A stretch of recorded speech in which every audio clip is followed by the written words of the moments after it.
Le complexe Dar el-Consul de la custodie de Terre Sainte a été inauguré après 8 ans de rénovation. Un lieu destiné à accueillir les touristes et les pèlerins, à offrir des possibilités d'emploi aux jeunes, à améliorer les conditions de la vie des familles palestiniennes et à préserver le patrimoine culturel palestinien.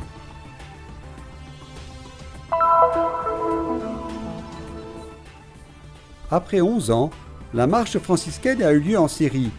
Une centaine d'hommes et de femmes de différentes villes syriennes ont participé à l'événement. Le livre saint des Juifs est la Torah, qui se compose des 5 premiers livres de la Bible. Un groupe de Juifs a récemment approfondi sa connaissance du christianisme grâce à un cours sur le Nouveau Testament. Visite du monastère de la Tentation sur le mont de la Quarantaine, indiquant les jours de jeûne de Jésus dans le désert après son baptême dans le Jourdain.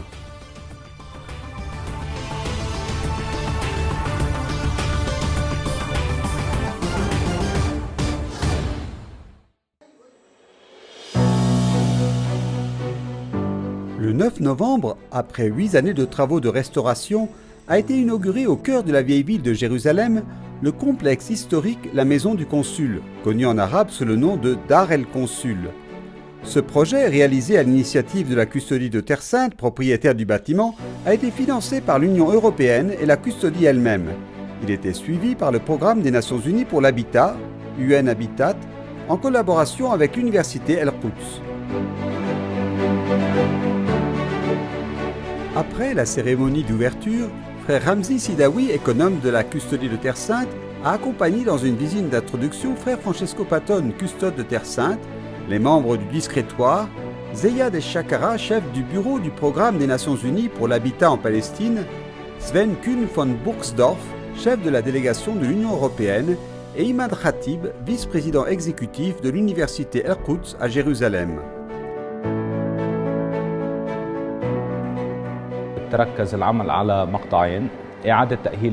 Les travaux comportaient la récupération et la rénovation de 42 unités de logement, non seulement à l'intérieur, mais aussi à l'extérieur. Nous avons rénové toutes les cours intérieures, les couloirs et l'infrastructure de toute la zone. Le rez-de-chaussée à lui seul a été un énorme projet, car nous avons découvert de nombreux vestiges des périodes romaines, byzantines et mamelouques. Le site contient plusieurs espaces qui peuvent être utilisés par les pèlerins et les visiteurs, guidés par la population locale.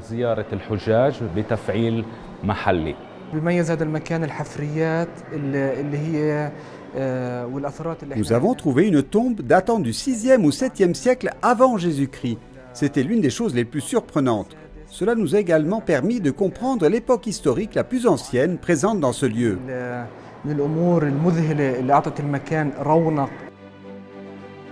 À l'époque romaine, ce site se trouvait sur le Cardo Maximus, la rue principale de la ville. Lors des fouilles, nous avons trouvé des traces de magasins qui donnaient sur le Cardo, mais aussi des traces d'autres rues secondaires qui croisaient la rue principale, montrant ainsi à quoi ressemblait la vieille ville à cette époque. Nous avons trouvé des canaux romains creusés dans la roche.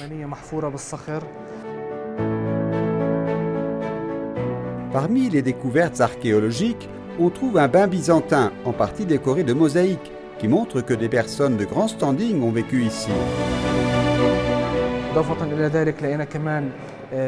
Nous avons aussi trouvé un puits de l'époque byzantine, pavé de mosaïques, de 15 mètres carrés. Dar el-Consul, a souligné l'ingénieur Dahabre, est bien identifiable sur l'antique carte de Madaba, où sont représentés de nombreux bâtiments de Jérusalem, certains sans nom.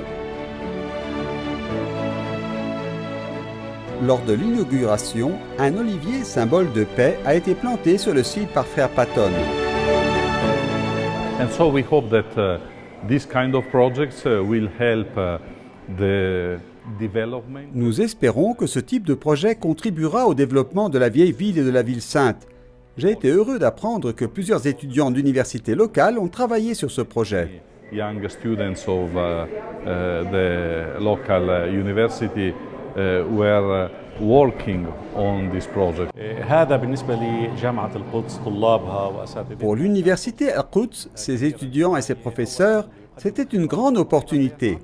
Tout d'abord, ils ont pu partager leur expérience, mais aussi apprendre pendant les 8 années de restauration. Ils pourront ensuite collaborer à l'avenir sur ce complexe qui servira également d'incubateur d'entreprises et sera géré par l'université El-Quds. Il s'agit d'un véritable partenariat entre ces organisations qui montre ce que nous pouvons faire à Jérusalem pour donner un avenir aux Palestiniens qui vivent ici et contribuer à préserver l'héritage culturel et les valeurs du peuple palestinien. Frère Ramzi, accompagné de Zeyad et Shakara, s'est ensuite rendu à l'étage supérieur où la deuxième partie du projet, la rénovation des unités de logement, a été achevée. Une plante d'olivier a été offerte aux résidents.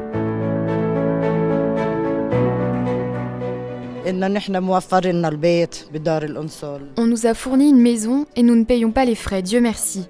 Comme vous le savez, la location d'un appartement coûte aujourd'hui plus de $1000. Nous remercions Dieu et nous remercions les franciscains. Les Nations Unies en général ont pour but d'aider les gens à améliorer l'environnement dans lequel ils vivent. Ainsi, outre les structures, les services publics et les infrastructures, nous nous préoccupons également de l'amélioration des unités de logement. Dar el-Consul servira à accueillir les touristes et les pèlerins, à offrir des possibilités d'emploi aux jeunes, à améliorer les conditions de vie des familles palestiniennes et à contribuer à la préservation du patrimoine culturel palestinien.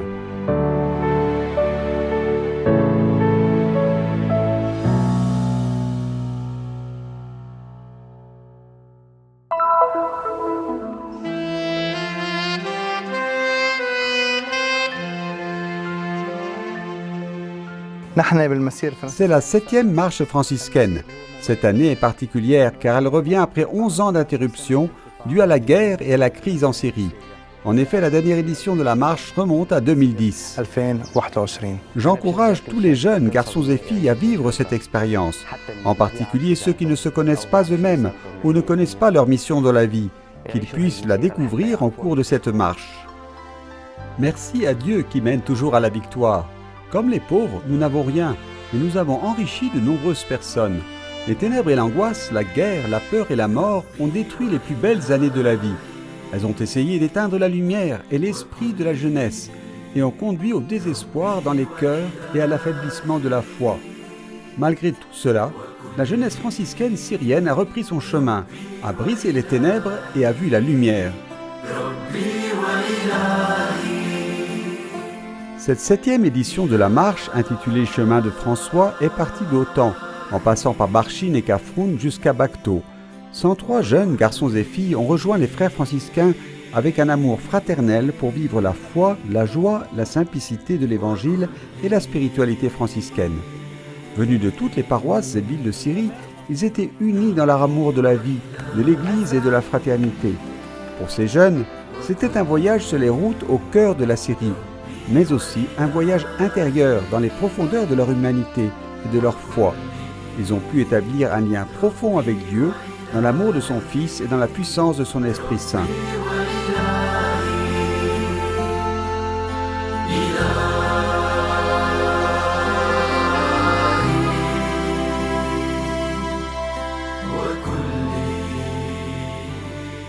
طلعت على المسير وكلني حماس وكلني ثقة إنه رح يكون حلو رغم التعب اللي رح يكون فيه. J'ai participé à la marche pleine d'enthousiasme et sûre que ce serait beau malgré la fatigue. Je voulais faire l'expérience de la spiritualité de Saint François. Nous avons vécu la chasteté, la pauvreté et l'obéissance. Nous avons vécu l'amour et la paix intérieure. J'ai vécu des moments absolument fantastiques avec des personnes qui font désormais partie de ma famille. Une expérience formidable. Ma relation avec Dieu a été renforcée, j'ai appris à me détacher et à renoncer à la plupart des choses dont j'avais besoin dans ma vie et dont je n'ai plus besoin. Une petite église pleine de vie, de force, d'espoir et d'amour en Dieu, qui a essayé de ne pas être affectée par le manque d'électricité, d'eau, de nourriture, la déconnexion du monde extérieur, les téléphones portables, l'Internet, ainsi que la pluie, le froid et la situation économique déprimante. Ils se sont défiés eux-mêmes et ont défié les circonstances pour atteindre l'objectif qu'ils s'étaient fixé. J'ai participé parce que cette expérience est absolument extraordinaire et qu'elle nous a poussés vers le Christ. L'expérience que nous avons acquise au cours de cette marche est une expérience de foi profonde. Nous avons découvert comment nous vivons parfois dans le doute quant à l'existence de Dieu ou d'autres choses concernant Dieu. Mais grâce à la marche, nous nous sommes souvenus que Dieu est toujours présent et qu'il est avec nous. Ils sont devenus frères dans l'amour du Christ et la joie de Saint François, tous unis dans un seul cœur, une seule foi et une seule prière, avec leurs frères et leurs guides, les frères de Saint François. Ces derniers sont venus de tous les pays. Ils ont dépassé les frontières, les circonstances et le temps pour offrir tout leur amour, leur expérience, leur soutien et leur bon exemple à leurs jeunes frères d'Église qui sont l'avenir, l'énergie et la joie face aux guerres et au mal.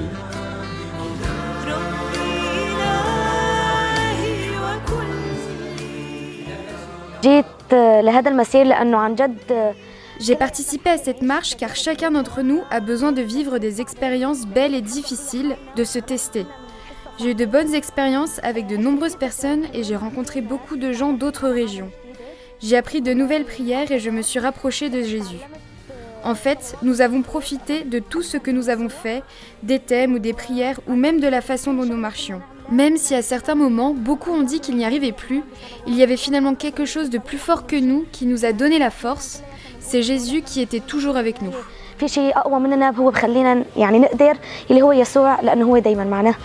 Cette marche a également aidé de nombreuses personnes à trouver leur vocation. Certaines d'entre elles se sont senties appelées à être père ou mère, d'autres à être religieux ou religieuses. Mais tous ont été appelés à être des soutiens et de bons serviteurs de l'Église.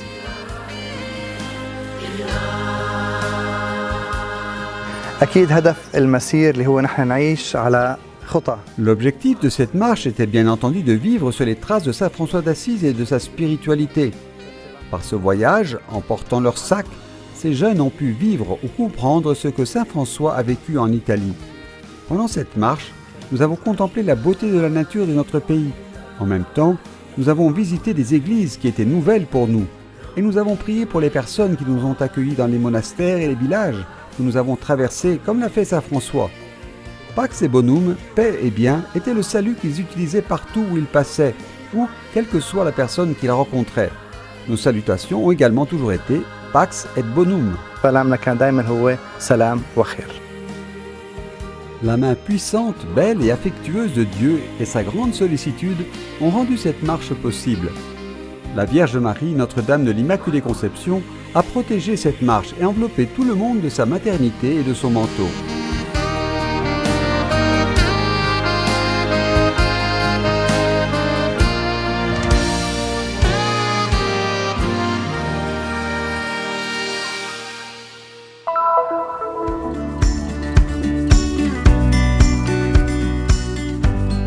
Une attention particulière est portée à chaque explication, stylo ou téléphone portable en main pour prendre des notes.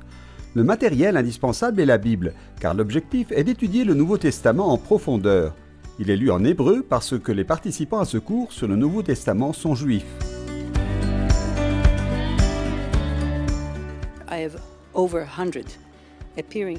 Mon cours accueille plus de 100 personnes chaque dimanche et jeudi après-midi pendant 1h30. Nous parcourons les chapitres les uns après les autres et tout cela est très intéressant et dynamique car ils sont tous immergés dans la tradition juive. Nous lisons le Nouveau Testament en hébreu bien sûr. So we're reading the New Testament in Hebrew, of course. Et ici, on a beaucoup d'intérêt pour la connaissance.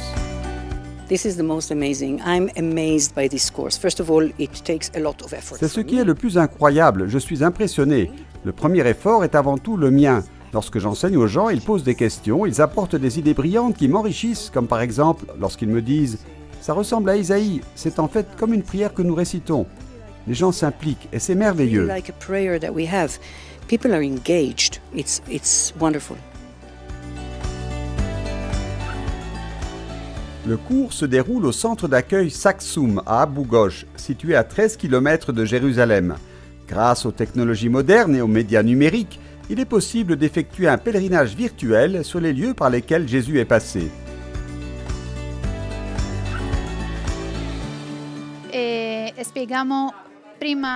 Nous expliquons d'abord l'Ancien Testament, puis le Nouveau. Nous avons une chronologie de l'Ancien Testament et une grande carte avec la Terre Sainte à l'époque de l'Ancien Testament lui-même. Nous avons ensuite cette salle consacré au 1er siècle, où vous pouvez voir les langues qui étaient parlées à l'époque de Jésus. Ce qu'était la vie à cette époque, la vie dans le temple, parce que Jésus s'y rendait pour prier. Et aussi une carte où l'on voit les villages mentionnés dans l'Évangile. Et puis plus bas, nous avons l'explication des lieux saints. Car, par exemple, aujourd'hui, nous allons prier à Nazareth, dans la basilique de l'Annonciation, ou ce qu'était la maison de Marie à l'époque où elle y vivait.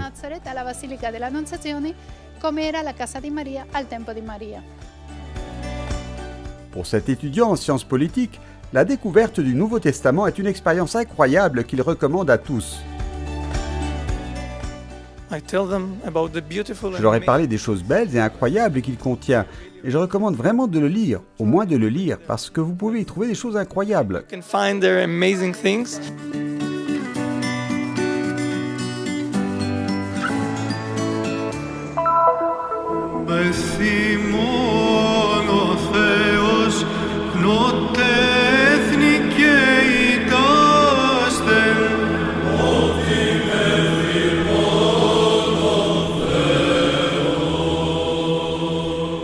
À 350 mètres d'altitude, sur une montagne aride, se dresse le monastère grec-orthodoxe des Tentations, également connu sous le nom de monastère de la Quarantaine, un chef-d'œuvre architectural unique qui surplombe la ville de Jéricho.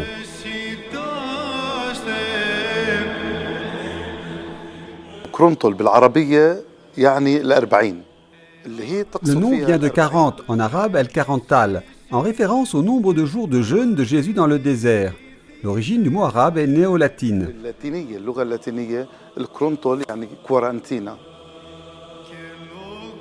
L'origine du monastère remonte au IVe siècle, à l'époque de Sainte Hélène, mère de l'empereur Constantin. Une église a été construite sur l'ancienne grotte où, selon la tradition, Jésus a séjourné. Dans l'église actuelle, on peut admirer des icônes représentant Jésus, la Vierge Marie et de nombreux saints. Une pierre marque le site traditionnel de la première tentation de Jésus. Sur les restes de l'ancienne église, un monastère grec-orthodoxe a été construit en 1895, composé de 30 pièces, dont certaines ont été taillées dans la roche. Ces balcons semblent être suspendus dans l'air.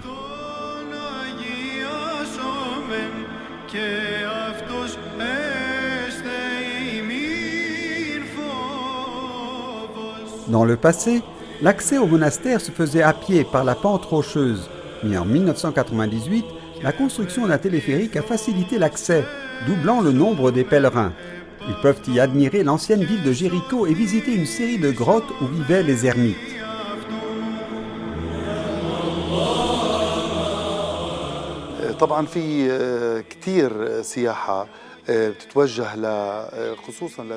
Le monde de la tentation bénéficie d'un tourisme important pour la plupart des chrétiens orthodoxes de Russie, de Grèce, d'Ukraine, de Géorgie, de Roumanie et d'ailleurs. Ils viennent principalement pour prier et demander des bénédictions.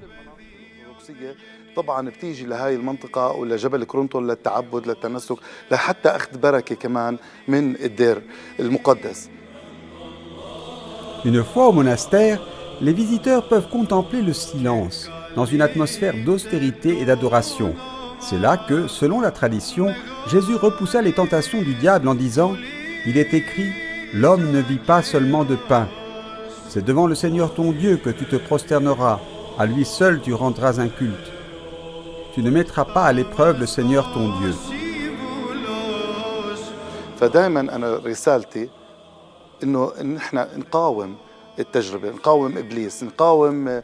Mon conseil est toujours de résister à la tentation du diable et au péché. Dans chaque jour de notre vie, il y a des problèmes, des persécutions et des difficultés. Mais tout comme Jésus-Christ a jeûné pendant 40 jours sur la montagne, nous devons nous aussi savoir résister. Le salut se trouve dans le royaume des cieux. Mais le diable essaie toujours de nous piéger, de nous tenter et de nous empêcher de regarder en avant et d'atteindre le but que nous désirons.